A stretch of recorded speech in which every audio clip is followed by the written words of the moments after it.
Ave Maris Stella. Hello and welcome back to Vatican II in a Year.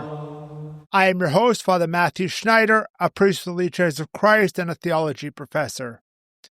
This is a podcast on the StarQuest Production Network at sqpn.com.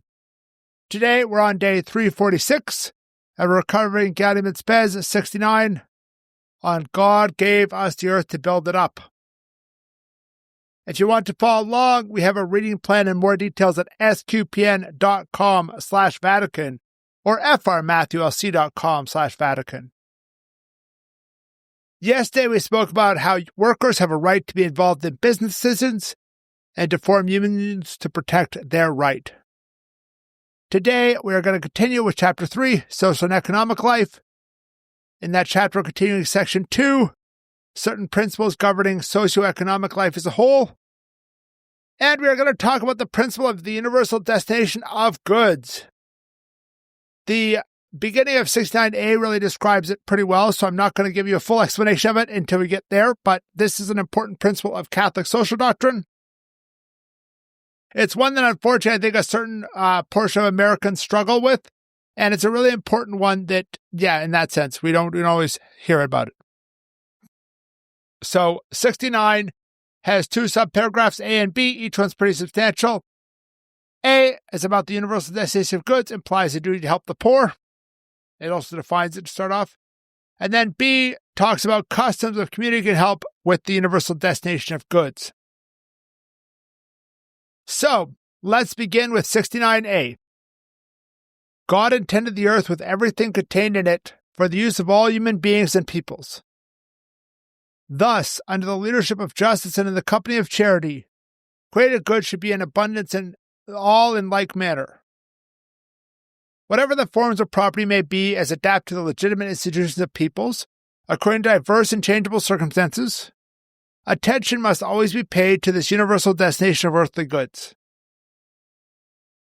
In using them, therefore, man should regard the eternal things that he legitimately possesses, not only as his own, but also as common, in the sense that they should be able to benefit not only him, but also others.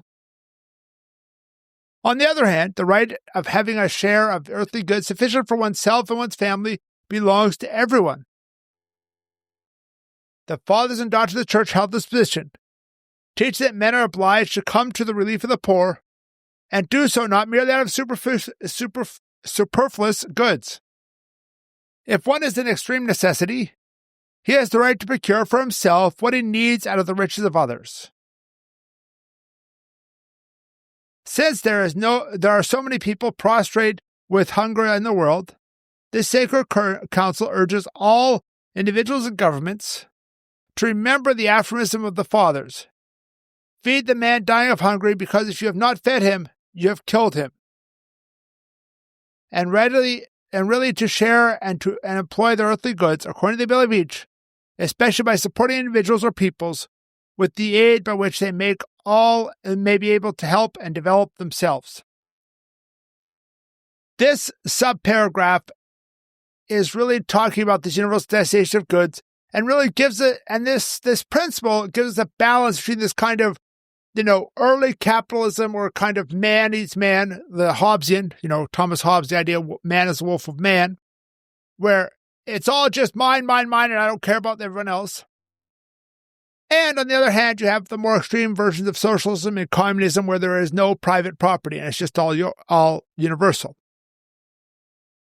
And this principle can be understood more in the line of making sure you don't just be overly individualistic. It works with other principles that also say, hey, we're not just like private property, to say, hey, it's not just collective. So the idea here is that the goods of the earth are not just for me or myself, or not just for the richest 2% or something like that. No, the idea is that the riches of the earth are for all. And each has a right to have enough to survive. So even if something is one's legally, it may not be theirs morally if, for example, someone is hoarding all the grain in town and other people next door are starving. That's a very clear case where the hoarding is preventing those people from surviving, and they have the right to have that.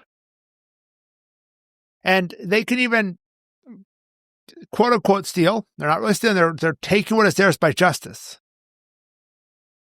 And this is important to note that this is about justice. This is not about charity here. Justice is to give the poor man enough to eat. Charity is to cook him a lasagna or a pizza or something nice to eat. Because we have a duty to our fellow man to ensure he doesn't starve to death. Now, obviously, that also is how far away we are. We have more obligation to those right next to us and things like that. And it does note at the end this idea that in extreme necessity, you can take what's needed. And if you don't, it is a very serious thing, right? The quotes the aphorism of the fathers at the end. If we don't feed the poor and starving, we are responsible for killing them. Right? Let's read it again.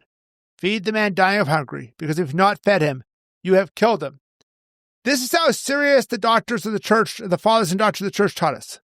This is not some modern liberal kind of doctrine. No, this is a doctrine that goes back to the early church, where we have held that what God gives us for the earth is for all mankind, and the poor have the right to get what they need to survive. Moving on to 69b, it talks about customs, and the customs of the community can help with this universal destination of goods. B, in economically less advanced societies, the common destination of earthly goods is partially satisfied by means of the customs and traditions proper to the community, for which the absolutely necessary things are furnished to each member. An effort must be made, however, to avoid regarding certain customs as altogether unchangeable, if they no longer answer the new needs of the age. On the other hand, imprudent action should not be taken against respectable customs, which, provided they are suitably adapted to present-day circumstances, do not cease to be very useful. Similarly, in highly developed nations, a body of social institutions dealing with protection and security can, for its own part, bring to reality the common destination of earthly goods. Family and social services, especially those that provide for culture and education, should be further promoted. When all these things are being organized, vigilance is necessary to prevent the citizens from being led into a certain inactivity vis-a-vis society, or from rejecting the burden of taking up office, or from refusing to serve. So this subparagraph is talking about how we have these communal traditions, and they're good customs, but it says they don't need to be absolute. These kind of traditions exist in every society. They exist in different ways, though. In our more developed Western societies, I'm most familiar with Canada and the U.S., these tend to be written into laws about things like, okay, we have these things where you get welfare and things like that. And these are good. These are generally good, but they're not absolute. And then in other countries, it's more informal, like in a farming village or hunter-gatherer village.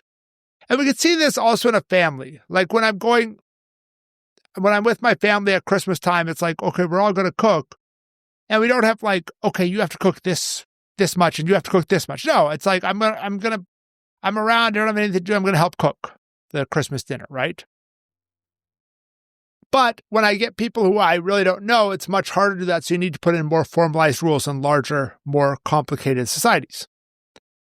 And one of the dangers is we also need this vigilance to make sure people don't just be lazy and really fulfill their duty, really strive to do good for society. And there can be rules to prevent if people are just abusing the system to take advantage. In a small village or extended family, this kind of happens just by the sense of, of feeling bad about it. All the rest of the village says, no, that's not allowed. But we would need formal rules in a more developed, more complicated society like I assume most of you live in. This concludes today. Thank you for listening to this episode of Vatican II in a Year. This is a listener-supported podcast, and you can donate to help StarQuest produce it and other great podcasts at sqpn.com/give. You can give one time, monthly, or join the StarQuest Patreon. Tomorrow, we continue with the next paragraphs of Gaudium et Spes, which are 70 and 71 on investments and property. Please join us then to learn more about Vatican II, which will provide a blueprint for the Catholic Church. If you want more information on the podcast, like playlists and a reading plan, go to sqpn.com/Vatican. frmatthewlc.com/Vatican or Vatican SQPN on Facebook and X. There's also an SQPN Discord server with a channel from Vatican II in a year. You can find that at sqpn.com/Discord.